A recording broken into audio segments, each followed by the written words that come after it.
राधापुर नाम के गांव में मुरारी नाम का एक दूध वाला अपनी पत्नी और बेटे के साथ रहता था। पड़ोस में ही मुरारी के भैया और भाभी का घर था। उनका भी एक लड़का था, मोहन। एक दिन सुबह सुबह मुरारी की भाभी मुरारी के घर आ गई। मुरारी, तुम्हारे लड़के ने हमारी लड़की से 2000 रुपए छीन लिए, उससे पैसे वापस दिलवाओ। शिवा, ओ शिवा। ताई क्या कह रही है? तूने मोहन से 2000 रुपए छीने? पिताजी, 2 दिन पहले मोहन ने मेरा बैट छीन लिया था, इसीलिए मैंने उसके पैसे छीन लिए। पैसे वापस कर। खाली घर बैठे बैठे तेरा दिमाग खराब हो गया है। कल से तू मेरे साथ दूध पहुंचाने जाएगा। मुरारी अपने बेटे को अपने सभी ग्राहकों के घर दिखा देता है। शिवा, तुमने सभी ग्राहकों के घर देख लिए हैं। अब मैं जरा खेती बाड़ी संभाल लूंगा और तुम दूध का काम संभालो। एक बात का विशेष ध्यान रखना, मैंने आज तक दूध में पानी नहीं मिलाया और ना किसी तरह की दूसरी मिलावट की। इसलिए मेरे ग्राहक मेरा सम्मान करते हैं और मुझसे ही दूध लेते हैं। तुम भी इस ईमानदारी और सच्चाई को जारी रखना। शिवा कुछ दिन तो ईमानदारी से दूध बेचता है, लेकिन फिर उसने देखा कि दूसरे दूध वाले दूध में पानी मिलाकर ज्यादा प्रॉफिट कमा रहे हैं।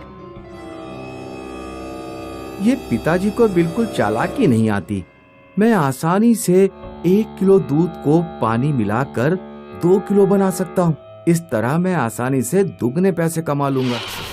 शिवा सुबह अपने पिताजी के सामने घर से प्योर दूध लेकर निकलता था, लेकिन रास्ते में दूध में पानी मिला लेता। शिवा की ताई का लड़का मोहन एक दिन बाजार से लौट रहा था। उसने देखा कि शिवा रास्ते में दूध में पानी मिला रहा है। वो तुरंत शिवा की दूध में पानी मिलाते हुए वीडियो बना लेता है और शिवा को ब्लैकमेल करना शुरू कर देता है। हेलो शिवा, मैंने दूध में पानी मिलाते हुए तेरा वीडियो बना लिया है। अब तू हर महीने मुझे 2000 भेजेगा। अगर किसी महीने पैसे नहीं आए तो मैं ये वीडियो तेरे पिताजी को दिखा दूंगा। शिवा डर गया। वो हर महीने किसी तरह 2000 रुपए मोहन को पहुंचाने लगा।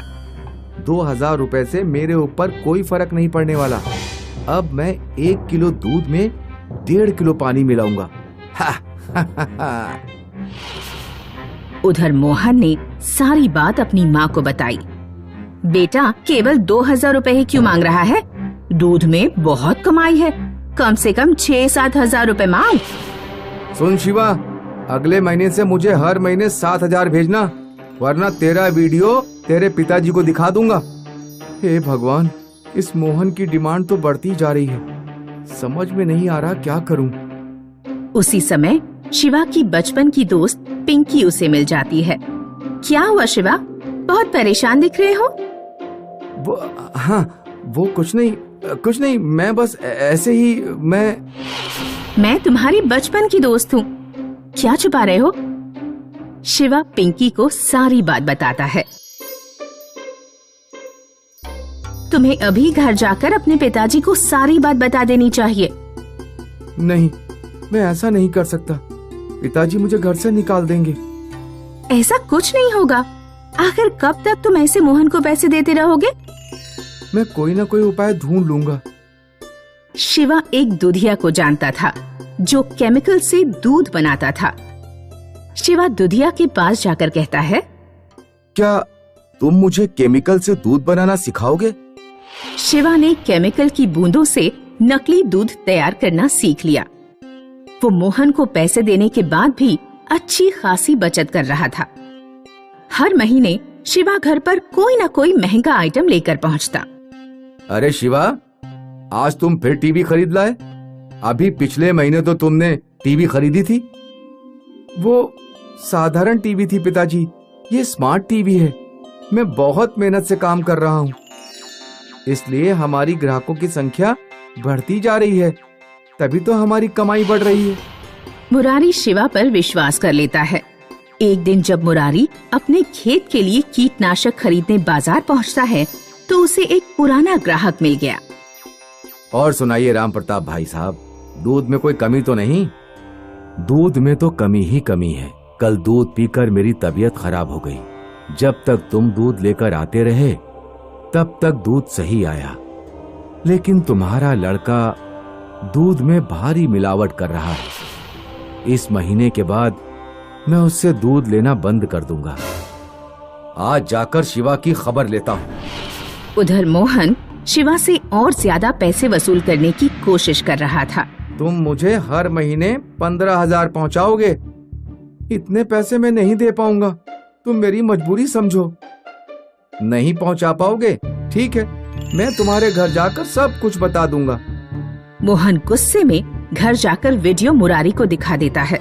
शिवा उस रात डर के मारे बहुत देर से घर पहुंचा। शिवा, मुझे तेरी सच्चाई पता लग गई। शिवा अपने पिताजी के सामने फूट फूट कर रोने लगा। मुझे माफ कर दीजिए पिताजी। काश मैं भी आपकी तरह ईमानदारी और सच्चाई के रास्ते पर चला होता, तो मुझे ना मोहन ब्लैकमेल कर पाता और ना ही इस तरह मुझे शर्मिंदा होना पड़ता। मुझे माफ कर दीजिए पिताजी। दूसरे बेईमान दूध वालों को देखकर मैं भटक गया था। मेरे मन में जल्द से जल्द अमीर बनने का लालच आ गया। बेटा, इस दुनिया में सच्चाई और ईमानदारी के रास्ते पर चलना बहुत मुश्किल है और बेईमानी के रास्ते पर चलना बहुत आसान। बेईमानी के रास्ते पर चलने से तुम भले ही 2-4 पैसे ज्यादा कमा लो, लेकिन आत्मसम्मान और आत्मसंतुष्टि कभी हासिल नहीं कर पाओगे। शिवा को अपने ऊपर बहुत पछतावा होता है। वह निर्णय करता है कि आगे से वो दूध में कोई मिलावट नहीं करेगा और अपने पिताजी की तरह ईमानदारी और सच्चाई से जीवन बिताएगा। यह कहानी है फतेहगंज नाम के कस्बे में रहने वाले एक लड़के की, जिसका नाम तोमर था। ए गोबर, उठ जा, 1 बज गया है, जाकर नहा ले और खाना खा ले। सोने दो ना माँ, आज स्कूल और ट्यूशन दोनों की छुट्टी है। तोमर को सारे लोग गोबर कहकर बुलाते थे, क्योंकि वह आलसी था और हर वक्त बिस्तर पर गोबर की तरह पड़ा रहता था। वो हफ्ते में सिर्फ एक ही दिन स्कूल जाता था। अरे गोबर, अच्छा हुआ तू आज स्कूल आ गया। अगले महीने हमारी परीक्षाएं होने वाली हैं, लेकिन चिंता की कोई बात नहीं है। यार अमित, परीक्षाएं बहुत बुरी लगती हैं, इसीलिए चिंता की बात तो है।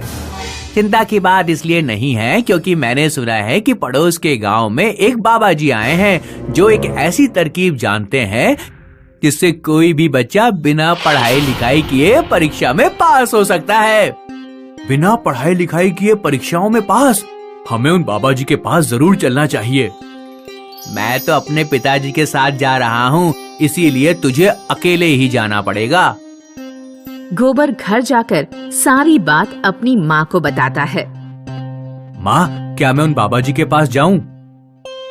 गोबर की माँ सोचती है कि गोबर हर बार फेल हो जाता है।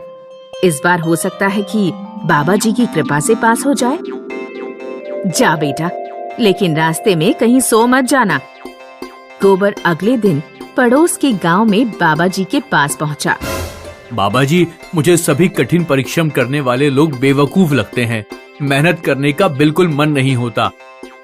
आप जल्दी से मुझे वो तरीका बता दीजिए जिससे मैं बिना परिश्रम के परीक्षाओं में पास हो जाऊं और अच्छी नौकरी भी पालूं। बेटा, यहाँ से पूरब दिशा में जंगल में जाओ, वहाँ मेरा आश्रम है। उस आश्रम में एक जादुई कोयल रहती है। जादुई कोयल की आवाज सुनने मात्र से दिमाग इतना तेज हो जाता है कि फिर तुम्हें कोई भी किताब पढ़ने की जरूरत नहीं। तुम सारी परीक्षाएं ऐसे ही दे दोगे। गोबर बहुत खुश होकर पूर्व के जंगल की ओर निकल पड़ता है। गोबर रास्ते पर चलते हुए, मेरी प्यारी कोयल रानी कहाँ हो? मैं आ रहा हूँ तुम्हारे पास। रास्ते पर भूसा पड़ा हुआ था। गोबर जैसे ही उस पर चलता है, वो एक बहुत गहरे गड्ढे में जा गिरता है। अरे अरे, ये कहाँ फंस गया?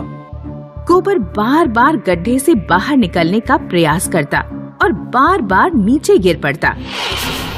आखिरकार 3 घंटे लगातार प्रयास करने के बाद वो बाहर निकल पाया। इस गड्ढे से निकलने में तो बहुत पसीना निकल गया। बड़ी प्यास लगी है। मटके में पानी लेकर आ रही थी। अम्मा, जरा मुझे पानी पिला दो। औरत उसके हाथों में पानी डालती है और गोबर इच्छा भरकर पानी पीता है। आहा, गर्मी में शीतल जल पीकर मजा ही आ गया। अम्मा, यहाँ कोई आश्रम है जहाँ कोई जादुई कोयल बोलती हो? हाँ बेटा, बस यहाँ से कुछ ही दूरी पर है। गोबर रास्ते में आगे जाते हुए, पानी तो मैंने पहले भी पिया है, लेकिन इस पानी में कुछ और ही स्वाद है। गोबर कुछ घंटे लगातार चलने के कारण थक चुका था। उसे बड़ी जोर की भूख लग रही थी। वो कुछ देर एक पेड़ के नीचे बैठकर आराम करने लगा। बड़ी भूख लग रही है। घर पर होता तो इतनी देर में 4-5 बार खा चुका होता। इतनी देर तो मैं कभी भूखा नहीं रहा। गोबर ने देखा कि सामने एक फल और मिठाई वाला चला आ रहा है। गोबर कुछ पैसे देकर उससे फल और मिठाइयाँ खरीदता है और जी भर कर खाता है। खाना तो मैंने पहले भी खाया था, पर आज खाना कुछ ज्यादा ही स्वादिष्ट लगा। भैया सुनो, क्या यहाँ जंगल में कोई आश्रम है जहाँ कोई जादुई कोयल बोलती हो? हाँ, यहाँ से बस कुछ ही दूर है। गोबर रास्ते में चलते हुए, सब लोग कहते हैं कि आश्रम कुछ ही दूरी पर है, लेकिन चलते चलते मुझे पूरा दिन हो गया है। ना कोई आश्रम दिखता है और ना कोई कोयल।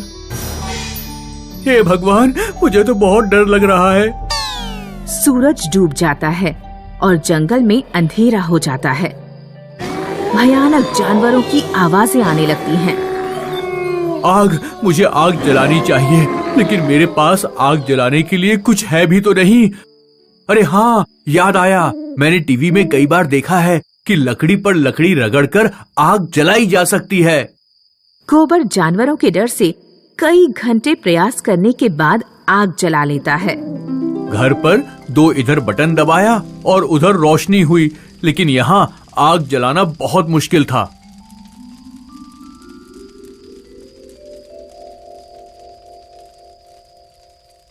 गोबर बहुत थक चुका था। वो आग के पास लेट जाता है। उस रात उसे बहुत गहरी नींद आई। सुबह वो बिल्कुल तरोताजा होकर उठा। सोता तो मैं घर पर हमेशा रहता था, लेकिन ऐसी नींद मुझे कभी नहीं आई। तभी गोबर को अपने सामने आश्रम दिखाई देता है और पूरे जंगल में कोयल की आवाज सुनाई देती है। अब ये कोयल मुझे सुनाई पड़ी। उन बाबा जी ने मुझे अच्छा सबक सिखाया। गोबर देखता है कि सामने से बाबा जी उसके पास ही चले आ रहे हैं। कहो बालक, कैसा रहा तुम्हारा सफर? इस सफर का महत्व मैं समझ गया बाबा जी। परिश्रम करने के बाद जब कोई चीज हासिल होती है तो उसका मजा कुछ और ही होता है। जब मैंने कठिन मेहनत करने के बाद पानी पिया, खाना खाया और आग जलाई, तब मुझे जो आनंद प्राप्त हुआ वो घर पर कभी नहीं हुआ था, क्योंकि वहाँ सब बिना परिश्रम किए ही मिल जाता था। अब मैं परीक्षा भी अपने कठिन परिश्रम के बल पर ही पास करूंगा। तब जो सफलता हासिल होगी उसकी बात कुछ और ही होगी। शाबाश बेटा, आखिर मेरी जादुई कोयल काम कर गई।